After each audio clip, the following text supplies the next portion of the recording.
बाढ़ है, क्या-क्या हालात हैं इस समय? कितने गाँव प्रभावित हुए हैं? ये जनपद कौशाम्बी में हमारी जो जनपद है वो गंगा और यमुना नदी के बीच में बसा हुआ है। और 3-4 दिन पहले जो डैम से पानी छोड़ा गया, उसी के अंतर्गत कल से जो है वो पानी का लेवल लगातार बढ़ रहा है। और आज की जो स्थिति रही है कि डेंजर लेवल के ऊपर पानी आ गया है।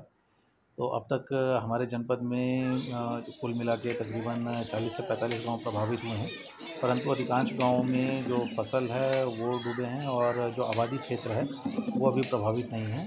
2 गाँवों में जहाँ पे पानी बैकफ्लो करके आया है, तो उसमें कौशम खिराज और कौशम इनाम, इन दोनों में आबादी प्रभावित हुई है।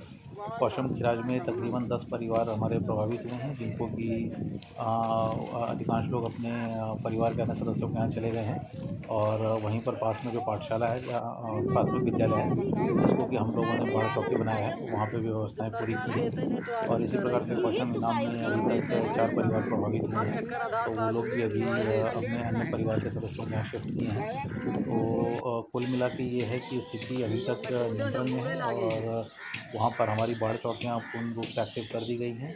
खाने पीने की पूरी व्यवस्था की गई है और डॉक्टर्स की भी व्यवस्था कर दी गई है, जो कि लगातार मरीजों को, वहाँ पर आने वाले मरीजों को देख रहे हैं। और अभी जो सामान्य सी बीमारियाँ हैं, खांसी जुकाम बुखार, उन सब की दवाएँ भी लगातार दे रहे हैं।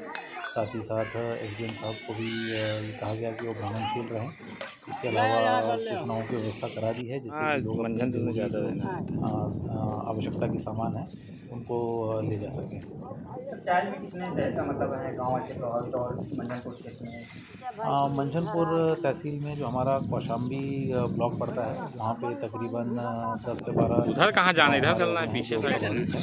और इसी प्रकार से चाइल्ड में भी तकरीबन 20 से 25 गाँव प्रभावित हैं। इन सभी गाँवों में हम लोगों ने लेखपालों को भी स्पष्ट निर्देश दे दिया गया है कि जो धान की फसल डूबी है उसका भी आकलन शुरू कर दें कि फसल का हमारा कितना नुकसान होने की संभावना है। और साथ ही साथ ये भी सुनिश्चित करें कि यदि कोई घर किसी व्यक्ति का गिर रहा है तो उसका भी आकलन कर लें। इन सभी को दैवीय आपदा के अंतर्गत जो भी धनराशि रहती है वो दी जाएगी। और साथ ही साथ यदि किसी का घर का नुकसान होता है तो उसको मुख्यमंत्री आवास के अंतर्गत नया आवास बनाने हेतु धनराशि भी दी जाएगी।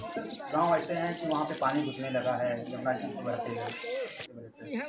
हाँ, जैसे मैंने बताया कि कुछ गांव हमारे हैं, कौशम खिराज है, कौशम इनाम है और गढ़वा है। कुछ गांव हैं जहाँ पर पानी जो यमुना नदी का बैक फ्लो करके आता है, इसके कारण वहाँ पे लेवल बढ़ रहा है।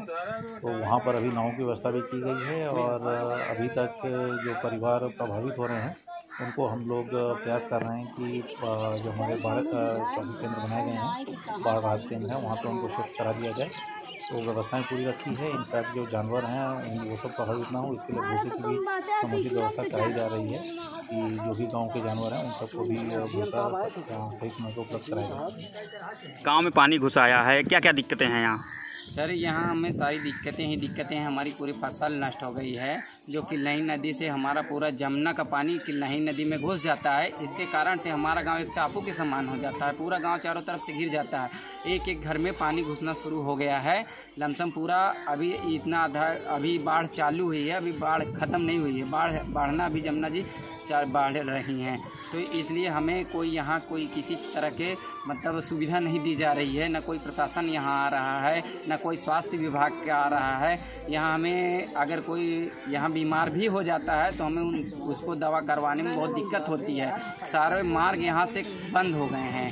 एक कटैया का रूट है, वो चकपेनहा तक जाता है। वो चकपेनहा में भी नाव। तो आप लोग किसके जरिए से आते जाते हैं ऐसे? हम यहाँ से जाते हैं किसी मतलब जैसे साइकिल है और गाड़ी है, मोटर गाड़ी है। अब तो सारा रूट ब्लॉक है। हम तो नाव के जरिए जाते हैं, नाव से पार होते हैं, फिर केवटपुरवा से कोई साधन। कितने गांव प्रभावित हैं ऐसे? ये ऐसे गांव जैसे यहाँ श्यामपुर मल्लीपुर हो गया है, कटैया डिहवा हो गया है, पिपराहटा हो गया है। ये केवटपुरवा के समीप भी है पानी। ऐसे तरहार गांव बहुत ये जमुना नदी से बहुत प्रभावित हैं। अपना नाम बता दीजिए। मनीष कुमार।